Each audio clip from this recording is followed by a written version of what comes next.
Salut, c'est Eskid et aujourd'hui je suis accompagnée de Angèle de la chaîne L'Appendicite Chronique et on va vous parler de ce que ça fait d'apprendre le japonais en immersion en étant au Japon, puisqu'on a toutes les deux des expériences de ça, mais qui sont en fait complètement différentes, puisque Angèle y est allée sans aucune base de japonais et moi j'avais fait une licence de japonais entière avant d'y aller.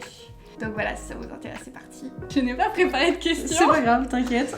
On va passer au feeling. On va commencer par toi du coup. Raconte un petit peu pourquoi t'es partie au Japon et surtout comment ça se fait que t'avais pas vraiment appris le japonais avant d'y aller quoi. Ouais, alors bon, je vais résumer beaucoup de choses parce qu'il s'est passé plein de trucs, mais en fait, j'avais pas du tout prévu de partir un an. Je pensais continuer mes études, mais j'ai pas été acceptée dans le master 2 que je voulais faire. Donc j'étais partie juste l'été pendant un mois avec mes frères et de retourner là-bas au Japon, je me suis dit ah bah j'aimerais bien y passer plus de temps. Et j'ai aussi une de mes meilleures amies qui a fait un visa vacances-travail en Corée. Et du coup, de la voir partir un an comme ça, je me suis dit bah en fait c'est possible. Donc j'ai décidé de partir un an au Japon. J'ai fait vraiment les démarches en une semaine. Wow. Ouais, non mais... Il y a beaucoup de choses à préparer pour un visa vacances-travail. Bah après, j'avais pas cours ni rien, je suis rentrée du Japon toute fraîche, je me suis dit allez, on y va, j'ai préparé mes lettres de motif, machin. En plus, j'habite à Paris, donc c'est plus facile, j'ai pu directement aller sur place, il faut aller à l'ambassade du Japon. Donc directement j'ai donné mon dossier, la meuf l'a relu, elle m'a juste donné quelques corrections, je l'ai corrigé directement le jour même sur place. Et après j'ai re-rendu mon dossier corrigé, elle l'a accepté, elle m'a dit vous asseyez, vous attendez et vous verrez si vous avez la réponse ou pas. Waouh. Du coup, ouais, le jour même, j'étais stressée, j'étais assise comme ça, j'étais en mode ok bon on va voir si mon plan pour cette année fonctionne. Et elle me l'a rendu, elle a fait bon bah c'est bon, vous venez dans 2 jours récupérer votre passeport. J'étais en mode putain. Facile. Ouais. Du coup, je suis partie comme ça et j'avais vraiment zéro base de japonais. Je pense que j'ai les bases de quelqu'un qui a regardé un petit peu d'animé et c'est tout quoi. Donc je savais dire les phrases de merde mais que tu utilises jamais dans la vraie vie, genre combatte, ce genre de truc. Et du coup, je suis arrivée au Japon sans base et j'ai commencé à Tokyo. Et j'ai travaillé un mois dans un café international. Donc là, je devais parler... Enfin, c'était un café de conversation où les Japonais venaient et ils payaient pour parler soit anglais, soit français, soit d'autres langues. Moi, en l'occurrence, je faisais français et anglais. T'avais fait comment pour trouver ce travail-là ? Sur internet. J'avais cherché parce que je savais qu'il y avait des profs d'anglais, ce genre de trucs. Et au final, j'ai trouvé ce café. Et je me suis dit, bah, allons-y, ça peut être cool. Et du coup, j'ai commencé là-dedans. Et après, je suis partie plus dans la campagne japonaise. Et là, j'ai vraiment vécu plus une immersion. Moi, du coup, mon parcours, vous le connaissez un petit peu. J'ai fait une première année où j'ai étudié en autodidacte le japonais avec un manuel qui s'appelle le Manekineko, dont je parle dans quasiment toutes les vidéos. Et puis après, du coup, je me suis lancée dans une licence de japonais à Lille. J'ai fait la licence entière et quand j'étais en 3e année, je faisais en même temps la préparation des dossiers pour faire un échange universitaire qui se passerait du coup pendant ma première année de master. J'ai été acceptée et du coup, toute l'année que vous m'avez vue habiter au Japon, c'était en fait, officiellement, j'étais inscrite en M1 en France. Et du coup, j'ai fait vraiment un échange universitaire où j'étais inscrite dans une université japonaise. J'avais des cours en japonais qui étaient adaptés au niveau que j'avais. Ils nous faisaient passer en fait un test au début de l'année pour savoir si on était débutant, intermédiaire ou avancé. J'allais dire expert, pas trop. En plus de ça, j'ai aussi eu un travail au Japon qui était pour le coup entièrement du japonais parce que je travaillais dans un bain public. J'étais à l'accueil du bain public puis je faisais un peu de ménage. Et les bains publics, c'est complètement différent des onsen. Les onsen, c'est un peu des attractions touristiques avec de l'eau volcanique, c'est surtout ça qui les différencie. Et les bains publics, donc qui s'appellent aussi des sento en japonais, c'est juste de l'eau du robinet et c'est juste une grande salle de bain publique. Quoi. Et donc dans ces endroits-là, contrairement aux onsen, il n'y a jamais d'étrangers grosso modo. Je crois que j'ai vu peut-être 2 ou 3 étrangers max. J'ai travaillé de février à juillet dedans. Donc pendant quoi, ça fait combien de mois ? 5 mois pendant 5 mois, j'ai dû croiser 3 étrangers au maximum. Et du coup, il fallait 100% parler japonais. Donc j'étais beaucoup plus en immersion que du coup comparé à toi au début. En tout cas. Ouais, au début. Ouais. Là, on a parlé de notre immersion. Toi, t'avais déjà des bases de japonais, mais moi, j'en avais pas. Donc, comment j'ai réussi à me débrouiller un peu au début ? J'avoue que j'étais à Tokyo, donc ça passait, je pouvais utiliser l'anglais. Mais après, j'ai bougé dans la campagne à Gifu. Et là, vraiment, j'habitais dans un village où il y avait 50 personnes, tous des japonais. Personne n'avait de base en anglais, à part le gars chez qui je travaillais. Mais il était le seul. En fait, j'habitais dans une famille japonaise. Donc il y avait un père, une mère et 3 enfants. Et le père, c'était le seul qui parlait un peu près correctement anglais, mais même des fois il avait des problèmes. Et par contre les enfants, pas du tout. Et donc c'est là où j'ai commencé à être obligée en fait d'apprendre du japonais. Puis en plus les enfants, des fois c'était moi qui les gardais. Donc ils me parlaient que en japonais. Et bon, il y a un moment, faut que ton cerveau il capte ce que le petit est en train de te raconter. Donc au début c'est très dur. Je comprenais rien. Et puis même, vu que c'était un village où tout le monde était potes, bah souvent il y avait des gens qui sonnaient, qui faisaient hey, salut machin et qui s'incrustaient. Cas typique de campagne. C'est ça. Et notamment, je me souviens, il y avait une femme qui venait très souvent en plus aider le fermier, qui du coup nous aidait. Et elle venait avec nous. Et le premier job que j'ai eu, c'était trier des piments. Donc en gros, on avait des petits piments, fallait retirer le début et la fin. Et c'est très long parce qu'on avait genre 4 ou 5 kilos. Donc elle venait là et elle racontait sa vie. Et il y avait un autre Français avec moi qui, lui, par contre, était bilingue, il comprenait tout. Donc ils rigolaient entre eux et moi j'étais là en train de couper mes piments en mode ok, je ne comprends rien, je vais crever. Ce sentiment de solitude quand ça parle une langue et que tu comprends. Des fois, tu comprends des tout petits morceaux et du coup, tu peux faire genre haha et puis t'as rien compris à part un mot. C'est horrible, c'est un sentiment, tu te sens si seule. T'es là, genre ok. Et puis en plus, je voyais la différence de niveau qu'il y avait entre ce gars qui parlait ultra bien et moi qui avait aucune base.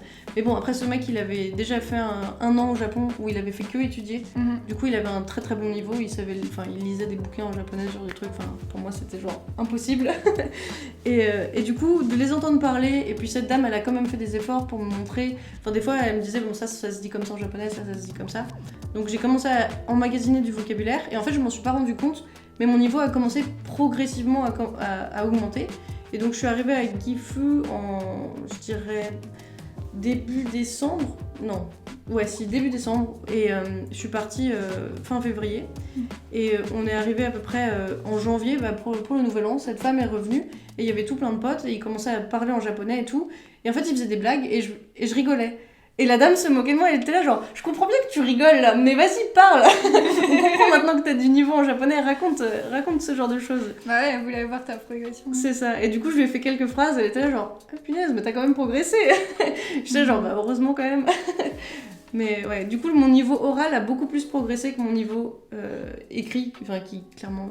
C'est le cas aussi pour moi et particulièrement, alors je disais que j'étais là-bas pour étudier et que j'avais les cours en fac et tout, mais en fait je savais très bien que toute mon année au Japon, mes notes n'allaient absolument pas compter pour mon master parce que dans tous les cas j'étais forcée, genre administrativement ça marchait pas pour les dates d'examen et tout, j'étais obligée de redoubler mon M1 quand je revenais.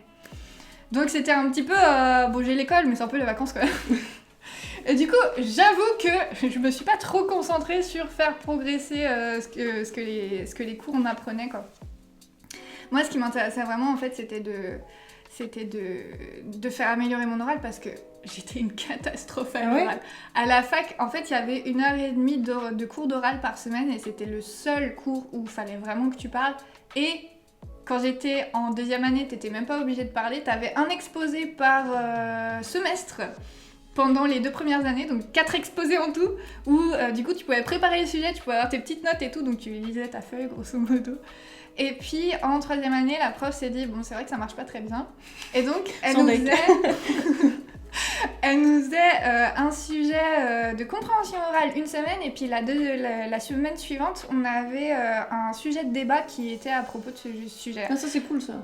C'était cool mais c'était dur parce que les sujets, elle prenait à chaque fois des sujets de société et c'était des trucs du genre pour ou contre l'arrêt des centrales nucléaires au Japon ou pour ou contre le système de l'empereur ou voulez-vous vous marier et pourquoi. Et en fait, elle voulait séparer la classe en deux avec des pour et des contre, donc il fallait forcément, si jamais t'avais pas envie que la classe soit tous pour ou tous contre, tu vois. Donc tu disais, bon, je vais peut-être préparer des arguments dans les deux sens, quoi. Et notamment le sujet du mariage, il y avait genre une personne qui avait envie de se marier. Et la prof, elle était super épatée parce que... Elle était japonaise, la prof? Ouais. Ah ouais, ok. Elle disait, les Français, c'est des romantiques. Et en plus, le seul qui voulait se marier, c'était un Italien, c'était même pas un Français. Et sinon, du coup, il y avait une semaine sur 2 pendant la dernière année de fac où je me forçais à parler parce qu'en gros, t'avais 0 si tu participais pas. Ok. Et comme je voulais partir au Japon, fallait absolument pas que j'ai 0, quoi. Mais sinon, c'était la seule pratique de l'oral que j'avais et franchement, j'étais pas à l'aise. J'avais une amie japonaise quand j'étais à la fac en France, mais elle était très très bonne en français et en anglais et du coup, il y avait aucune raison de parler en japonais. Je n'osais pas et du coup, je me forçais pas et comme en plus, elle avait pas besoin, ben finalement on n'a jamais vraiment parlé en japonais ensemble. Et par contre quand je suis arrivée au Japon, je me suis dit je vais parler japonais, je n'utiliserai pas l'anglais parce que je suis bilingue en anglais donc c'est trop facile d'utiliser l'anglais puis ça m'apprend rien en fait de l'utiliser. Et donc je m'étais mis des challenges genre bon je vais acheter un iPhone à l'Apple Store en japonais. Alors ça a été un échec total parce que le mec il m'a vu arriver, ils ont dit bah vas-y on va prendre le vendeur qui est étranger là il va lui parler en anglais. Donc bon, tant pis. Et puis le lendemain, je suis allée acheter mes lunettes, ces lunettes-là. Pour tous les gens qui me demandent où est-ce que je les ai achetées tout le temps, je les ai achetées au Japon. Et cette fois, par contre, je n'ai pas parlé un seul mot d'anglais. Et donc c'était des phrases très simples avec genre Mega wari ou des trucs comme ça, tu vois. Ou Chotto tsuyoi desu, des trucs comme ça. Et c'était des phrases simples, mais elles avaient le sens de ce que je voulais dire. Oui, et puis au moins c'est le premier pas pour arriver à parler, parce que si tu parles pas, tu progresseras jamais en fait. C'est ça, il vaut mieux commencer par des phrases super courtes qui sont sujet complément point barre. Je suis d'accord. Et ensuite passer à l'étape dessus où tu fais des phrases avec des conjonctions, des trucs et des machins comme ça quoi. Mais il faut bien commencer par quelque chose et commencer par des phrases simples, c'est le moyen idéal en fait de commencer. Et en fait je me suis rendu compte, du coup, que j'ai eu des lunettes à ma vue, elles étaient pas tout à fait à ma vue d'ailleurs. Et j'ai dû y retourner après en leur disant elles sont trop fortes, est-ce que vous pouvez les faire un peu moins fortes quoi. Et il n'y a eu aucun problème. Et en plus, si vous êtes au Japon et que vous avez besoin de lunettes, allez-y parce que elles sont dispo dans l'après-midi, contrairement à genre la semaine que tu dois attendre en France. Elles sont 100 fois moins chères parce que j'avais fait un devis en France et genre avec ma mutuelle qui était un peu merdique. Ça allait me coûter genre 350 €. Au Japon, elles m'ont coûté 7000 yens, donc genre 65 €, avec filtre anti-reflet et tout le tintouin quoi. C'est vrai que ça m'a aidé de savoir des kanji pour les filtres anti-reflet parce qu'elle m'a proposé la feuille des options et j'étais genre... Je crois que ça c'est le truc anti-reflet avec les kanji là. Le fait qu'il y ait une réussite comme ça dès le départ, ça m'a vraiment motivée pour le reste. Donc si jamais vous galérez à parler... Déjà j'ai fait une vidéo là-dessus, je vous mets le lien. Il y a longtemps, c'est toujours valable. Et surtout, essayez de vous donner une situation où probablement que ce sera un succès, votre conversation, parce que vous parlez d'un truc, vous l'avez un petit peu préparé dans vos têtes, et après ça vous donnera confiance pour le reste. Mais sinon, ce que tu disais par rapport au fait de genre d'entendre des conversations du japonais partout et de rien comprendre et de faire ça m'est arrivé pendant super longtemps. Mais en plus, moi ce qui était difficile, parce que du coup j'ai bougé dans plein de préfectures, c'est qu'en fait je suis restée très longtemps dans le sud, donc vers Shikoku et Kyushu. Kyushu je suis restée à peu près, je pense, presque un mois et demi à voyager tout autour. Et en fait j'étais habituée à comment les gens de Kyushu parlent. Et je suis revenue à Tokyo en prenant le Shinkansen et je comprenais rien de ce qu'on me disait, mais vraiment rien. Et c'était terrible parce que les questions qu'on me pose c'est souvent la même chose, genre pourquoi tu voyages au Japon, ce genre de truc. Et même ça, la base, je comprenais pas ce qu'on me disait à Tokyo et j'étais là genre oh putain, il faut que je réapprenne tout, ça va être terrible. C'est comme si un japonais apprenait le français à Marseille et que d'un coup il allait à Lille et là il comprend plus rien. Exactement. Il y avait une prof de fac qui disait qu'elle avait enseigné à des Chinois le français, donc elle avait un français métropolitain sans accent particulier ni rien. Et en fait, c'était des Chinois qui allaient travailler genre au Sénégal. Et qui arrivaient au Sénégal et qui comprenaient rien. Tu m'étonnes. Et qui étaient désespérés parce qu'ils avaient bossé super dur le français pendant genre 3 ans. Ils se disaient c'est bon, je suis fort, je vais y arriver. Et ils y arrivaient. L'accent c'était c'est horrible, Et moi-même avec l'accent de Nagoya, quand j'ai commencé à travailler au Sento, j'ai commencé à travailler avec des personnes âgées et ces personnes âgées-là avaient passé leur vie à Nagoya, avaient évidemment l'accent de Nagoya et avaient un petit peu quelques mots de patois. Il n'y a pas tant que ça de patois très fort à Nagoya, mais la façon de parler de vieux qui est déjà un petit peu différente sur la grammaire, plus le patois de Nagoya, plus la prononciation de Nagoya faisait que je comprenais que dalle. Ouais, et je sais pas si ça t'arrivait aussi, je trouve que souvent les hommes vieux prononcent beaucoup moins bien que les femmes. Les femmes font un effort, je sais pas pourquoi, mais les vieux, souvent je comprenais rien. Et quand ils viennent t'arrêter comme ça, c'est... Bon, et ils font ouais. T'es là. C'est ça. Konnichiwa. Par contre, il y a un défaut que je trouve aux japonais, même quand on leur demande, enfin je sais pas pour toi, mais moi le problème c'est qu'ils me corrigeaient pas. En gros, je fais des phrases et je sais qu'elles sont fausses et je leur dis, je sais qu'il manque le complément du machin parce que moi, j'ai jamais pris de cours. Donc, par exemple, toutes les petites particules, quand j'étais au Japon, je comprenais pas. En gros, je fonctionnais en copiant. Par exemple, j'entends une phrase, je vais la retenir et du coup, je vais la ressortir telle quelle. Mais je sais pas si déjà la conjugaison est bonne et si la petite particule utilisée est la bonne ou pas. Donc, moi, j'avais envie qu'on me corrige, mais personne me donnait de feedback. Du coup, c'était tellement pénible. Et ça, ouais, j'ai pas, du tout. j'ai pas non plus été beaucoup corrigée. Je crois que c'est un Je truc sais qu'ils aiment pas. que ma meilleure amie, donc je me suis fait une petite bande de copains qui étaient tous en fait des collègues de boulot. Donc bande de copains de 45 ans moyenne d'âge, qui étaient trop cool et surtout qui étaient des gens qui avaient de l'expérience dans la vie, qui avaient déjà rencontré des étrangers, etc., qui avaient déjà travaillé avec des étrangers et qui s'étaient rendu compte que ça valait le coup de vraiment les corriger parce qu'en fait, au lieu d'avoir honte de leurs fautes, ils étaient contents. Donc ils me corrigeaient. Ça a mis du temps, tu vois, il faut quand même qu'ils se sentent assez à l'aise. Mais ils me corrigeaient parce que j'avais bien insisté pour que je veuille être corrigée. Par exemple, il y avait des mots que j'utilisais, que j'avais lus dans des manuels de japonais, que en fait je me suis rendu compte que dans la vie de tous les jours, tu le vois pas. Et je voulais justement te demander, t'as jamais pris de manuel de japonais ou truc comme ça pour avoir un peu plus de structure? En fait, bon, le truc c'est que j'ai voyagé à vélo. Et du coup, mon objectif, c'était quand même de voyager léger. Et donc, à la base, quand je suis arrivée à Gifu, là, je me suis dit, punaise, il me faudrait quand même un manuel. Mais j'habitais dans un trou paumé. Il n'y avait même pas de combini dans le truc. Waouh! Il y avait juste... Enfin, il y avait un espèce de combini, mais c'était un truc local. Et c'était plus, comment on appelle ça, un Michinoeki. Et c'est tout. Et il n'y avait rien d'autre. Et s'il fallait trouver une ville, c'était genre à, je sais pas, 100 bornes. Et du coup, j'ai pas trouvé de manuel pendant 2 mois. Donc j'ai utilisé pas mal internet et YouTube, notamment avec, comme il s'appelle, Julien Fontanier. Ouais. Donc lui, j'ai regardé un peu de ses vidéos, mais j'avoue quand on n'a pas de manuel et juste regarder ses vidéos, t'arrives à retenir un peu de vocabulaire, mais pour ce qui est de la grammaire, de la conjugaison des phrases, c'était ça qui pêche le plus pour moi. Retenir du vocabulaire encore ça va, mais arriver à le mettre dans une phrase, c'est complexe. Et du coup, c'est que après Gifu, j'ai déménagé à Osaka. Et du coup là à Osaka je me suis vraiment dit bon allez on cherche un manuel, on y va et tout, sauf que je savais pas trop quoi acheter, j'ai pas trouvé le Maneki Neko et j'ai pas trouvé de... Ah c'est vrai de le trouver de français, oui. Enfin un manuel en français quoi. Et du coup j'ai dû prendre un manuel en anglais, mais les explications étaient à chier et je comprenais rien et j'étais vraiment complètement perdue. Et moi j'aime bien quand on a des phrases en anglais puis en japonais et que tu peux essayer de t'entraîner à les traduire de chaque côté. Et il n'y avait pas ça, et c'était très étrange, et je sais pas, j'ai pas du tout aimé. Je sais pas comment expliquer, ça m'a pas plu, mais du coup j'ai pas mal galéré, et en fait comme j'ai eu du mal à comprendre les constructions de phrases. Et du coup c'est toujours un truc qui pêche pour moi, quand les gens me parlent je comprends, mais pour moi réussir à faire la phrase, c'est un délire complet, genre tout ce qui est, je sais pas si je veux dire une chemise verte portée par machin, là je peux pas. Après c'est aussi toujours comme ça, je pense quand on apprend une langue à l'oral, c'est qu'on met beaucoup plus de temps à parler qu'à comprendre. Quand tu réfléchis à comment on a appris le français, c'était le cas. Hein. C'est ça. Mais du coup, c'est hyper frustrant parce que du coup, j'ai fait aussi beaucoup d'autostop. Et du coup, quand t'es dans une voiture, forcément, t'es obligé de parler avec le conducteur ou la conductrice. Et donc là, c'était vraiment un bon exercice. Ça, j'ai trouvé vraiment, c'était un truc où je me suis forcée un peu. Et c'était assez... Enfin, je sais pas comment dire, j'avais vraiment l'impression de parler comme un nourrisson, quoi, comme un enfant, comme tu disais. Enfin, je faisais des phrases qui avaient un sujet, un verbe, et c'est tout. Et des fois, juste un sujet, c'est tout. Des fois, j'utilisais quand même des mots d'anglais et j'essayais de les japoniser. C'est un peu ma technique. Katakanaïser. Exactement. Mais souvent, ça marche. Hein. Tu vois, genre, l'idée d'aller dans un pays, et c'est pour ça que je suis pas allée en Corée, l'idée d'aller dans un pays en parlant pas du tout la langue, et en sachant que avec juste de l'anglais, je vais être un peu dans la merde, ça me terrifie. C'est vrai ? Ouais. Après, pour le Japon, c'est un peu triché. J'avais déjà été plusieurs fois et je savais que les Japonais étaient gentils, globalement.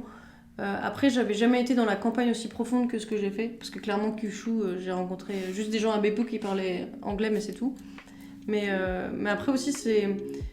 Au final, tu trouves quand même d'autres moyens pour réussir à t'exprimer et tu trouves toujours une solution. Et par exemple, un sujet que je voudrais aborder, c'est l'hôpital. Parce que j'ai été à l'hôpital au Japon, je me suis tordu la cheville. Et là, j'étais vraiment... dans l'endroit le pire sur lequel j'aurais pu me tordre la cheville. J'étais à Yakushima, qui est genre une île au sud de Kyushu. Donc vraiment paumé. Du sud du Japon. Voilà, et je crois que... Je sais même pas s'il y a un aéroport ou j'en sais rien. Et enfin, moi, j'y suis allée en bateau. Ouais. Et clairement, il y a quasiment personne qui vit dessus. Et heureusement, c'était pendant la Golden Week. Du coup, il y avait quand même des touristes, mais que des touristes japonais. J'ai croisé aucun étranger. Et je me suis tordu la cheville sur la montagne. Bon...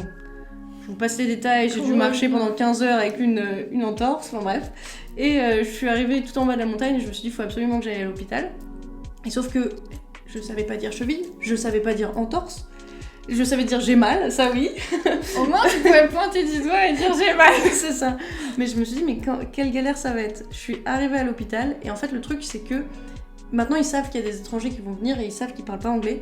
Du coup, ils ont une application spéciale où ils contactent en fait un centre. Et donc, tu vas être en FaceTime avec un gars qui va traduire pour toi. C'est trop ce que cool. tu dis. C'est trop bien. Et vraiment, mais j'étais tellement soulagée que c'était ça parce que du coup, je suis arrivée à l'accueil. Le gars m'a dit attendez. Il a sorti sa tablette. Et en fait, il y a plusieurs langues possibles. Et si les mecs sont dispo, j'aurais même pu avoir le français.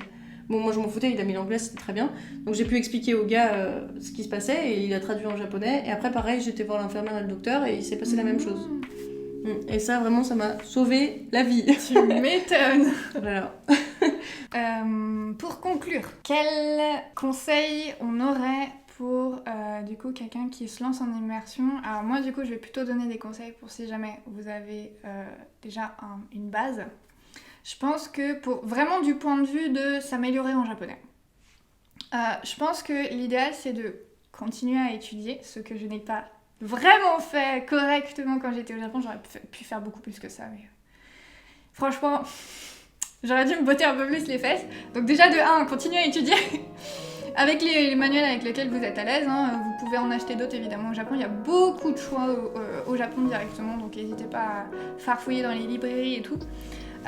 Aussi profitez-en du coup pour aller aux endroits genre Book Off ou des trucs comme ça où vous pouvez acheter des bouquins vraiment pas chers, parce que Book Off du coup c'est que du seconde main et on trouve des collections entières de mangas pour genre 500 yens, un truc comme ça, donc 4,50€. Donc profitez-en. Surtout quand vous étudiez un truc, quand vous étudiez par exemple un nouveau point de grammaire, essayez le plus possible de le réutiliser rapidement après l'avoir étudié, parce que du coup ça rentrera beaucoup plus facilement dans votre façon de parler que si juste vous arrivez à le comprendre mais que vous le réutilisez pas vous-même. Ça vous fera progresser beaucoup plus vite que juste faire progresser la compréhension. Compréhension c'est super bien, mais ça va se faire un peu de manière passive. Alors que l'expression, il faut vraiment y mettre du sien. Et c'est ça qui demande le plus d'efforts. Et donc, ouais, se mettre des petits challenges où on se dit, bon, hier j'ai bossé tel point de grammaire, du coup, aujourd'hui, je vais absolument l'utiliser. Ou alors, si vous bossez du vocabulaire, vous dites, bon, je me fais une petite liste de 5 mots, aujourd'hui, je dois utiliser ces 5 mots dans la conversation. Et au fur et à mesure, comme ça, vous pouvez progresser. Donc ça, c'est vraiment si vous avez des bases. Alors, si vous n'avez pas de base du tout, moi, je vous conseille quand même d'apprendre les hiragana et les katakana. Ça, vraiment, c'est obligé. Moi, j'ai appris ça grâce...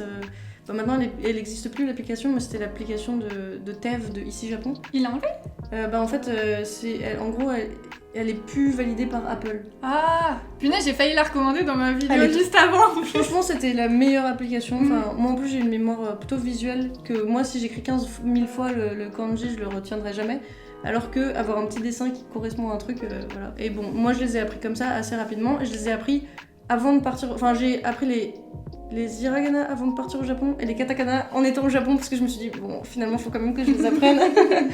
Et ça m'a vraiment sauvé la vie, surtout que si vous vivez en dehors de Tokyo ou de grandes villes, c'est obligatoire. Enfin, pour tout ce qui est menu, pour tout ce qui est nourriture, aller faire ses courses, enfin, vraiment, c'est la base, clairement. Même à Nagoya, hein. Ouais. Nagoya, c'est la 3e plus grosse ville du Japon. Il y a Tokyo, Osaka, Nagoya en termes de taille.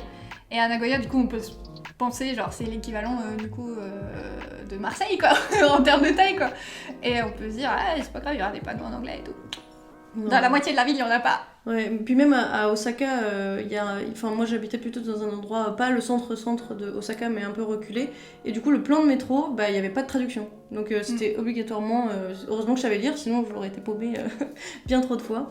Et ouais, du coup, ça c'est vraiment ce que je recommande. Et après, je recommande aussi, si vous comptez apprendre la langue, d'acheter un bouquin avant de partir. Vraiment. Parce que comme ça, vous l'aurez en français, vous aurez peut-être un peu regardé s'il vous plaît ou pas, et peut-être que vous aurez vu même des vidéos de gens qui vous conseillent ce genre de trucs. Comme ça, vous êtes sûr d'avoir une bonne base, et après, vous pourrez aller vraiment améliorer votre niveau dans le pays. Mais ça, c'est vraiment un truc que je regrette d'être pas partie avec un manuel français de base. J'en ai trouvé un par chance dans un hôtel random. Voilà, du coup, j'ai échangé un de mes bouquins et j'ai pris lui. C'est des 2 points que je recommande. Et après, ne pas avoir honte de faire des phrases nulles, de parler comme un enfant, de pas savoir, et de faire des fautes. Moi, je sais que il y a beaucoup de mots que j'ai confondus parce qu'évidemment, il y a des mots qui se ressemblent, des syllabes qui se ressemblent, même des trucs que je croyais que ça voulait dire ça et en fait, Pas du tout. Pas du tout. Ou des trucs tu crois qu'ils se prononcent comme ça, en fait pas du tout. Exactement. Surtout quand après t'as les kanji, t'as retenu qu'une seule prononciation de ce kanji-là, tu lis comme ça et on te dit « Ah non, t'as tout faux là ». Mais au final, les gens sont gentils et puis ils vont pas souvent se foutre de ta gueule parce que de toute façon, ils respectent le fait que tu fais l'effort d'apprendre une autre langue que ta langue maternelle, du coup ils savent que c'est compliqué. Les phrases courtes, c'est vos amis. Exactement. Utilisez des phrases courtes. Faites des phrases courtes, au fur et à mesure elles seront de plus en plus longues, mais faut jamais avoir honte de faire des phrases courtes. Et ne pas désespérer aussi, parce que moi je sais que j'ai été vachement... vu que j'ai rencontré des étrangers qui avaient des meilleurs niveaux que moi, à chaque fois je me disais ça saoule, je suis là depuis, je sais pas, 6 mois et j'ai rien retenu, je sais pas parler, eux ils sont là, ils arrivent et enfin je sais pas, ils sont trop balèzes, mais c'est qu'en fait chacun a son rythme et chacun apprend petit à petit comme il veut. Et puis il y a aussi, il y a parfois du vocabulaire qui rentre plus facilement que d'autres. Enfin moi je sais que la bouffe, ça rentre easy, il y a pas de problème, je peux faire mes courses en japonais, aucun souci. Mais il y a d'autres vocabulaires où c'est beaucoup plus chaud pour moi de retenir ça, genre c'est débile, mais la famille, tout ce qui est le vocabulaire de la famille, j'arrive pas à retenir, je sais pas pourquoi. Alors que je vais te faire un cours là-dessus, t'inquiète. Non mais c'est je te coach cet après-midi. Alors que la bouffe, c'est rentré trop facilement. Et puis aussi, il y a les situations de vie qui font que vous allez retenir plus ou moins du vocabulaire, plus ou moins de... C'est ça, ouais, moi, tous les mots pour sécher, être mouillé, nettoyer, des trucs comme ça, parce que j'en avais besoin pour le boulot, je passais mon temps à les entendre, forcément, c'est rentré comme dans du beurre. Mais à côté, tout ce qui est justement vocabulaire de la cuisine, alors, les ingrédients, ça allait, mais tout ce qui est couper, émincer, faire bouillir, les trucs comme ça, mais... Ouais, bah moi du si coup... je vois le kanji, je comprendrais, parce qu'en fait, j'ai beaucoup travaillé le japonais par les kanji. Ok. Et vraiment par le sens des kanji. Et du coup, je connais le sens d'à peu près tous les kanji. C'est juste que je connais pas toujours la prononciation. Ça, c'est compliqué. Et donc, quand j'ai juste la prononciation, si je sais pas avec quel kanji c'est écrit, je vais pas comprendre. Mais par contre, je vois le kanji, c'est bon, je comprendrai quoi. Donc en général, quand je comprenais pas dans les conversations et tout, je demandais aux gens de m'écrire le kanji et puis après je comprenais. Ou alors je sortais. Il y a aussi la technique. N'oubliez pas que vous avez cette technique-là. Prenez votre portable si vous avez internet sur votre portable. Ou même, vous pouvez l'installer avant. Installer un dictionnaire dessus. C'est très pratique. Ça nous a sauvé tellement de fois. Tellement. Puis des fois, il suffit juste d'un mot et ils vont comprendre tout ce que vous voulez dire. Genre, vraiment. Et c'est pour ça peut vraiment sauver la vie. Voilà, du coup, c'était un petit peu nos expériences d'avoir appris le japonais sur place. Qu'est-ce que ça a donné du coup quand on avait des bases ou quand on n'en avait pas. N'hésitez pas à aller voir la chaîne d'Angèle parce que je suis sûre qu'elle va vous plaire. J'avais envie de faire une collab avec Angèle depuis super longtemps parce qu'elle est trop chill et du coup elle a filmé tout son voyage au Japon en vélo, principalement en tente mais pas que. Et du coup je suis sûre que ça va vous plaire. Elle a fait notamment une série sur les lieux qui ont inspiré la série Pokémon qui est trop cool. Donc allez voir ça, 100% ça va vous plaire. Si vous aimez bien ma chaîne, vous aimerez bien la chaîne. J'espère.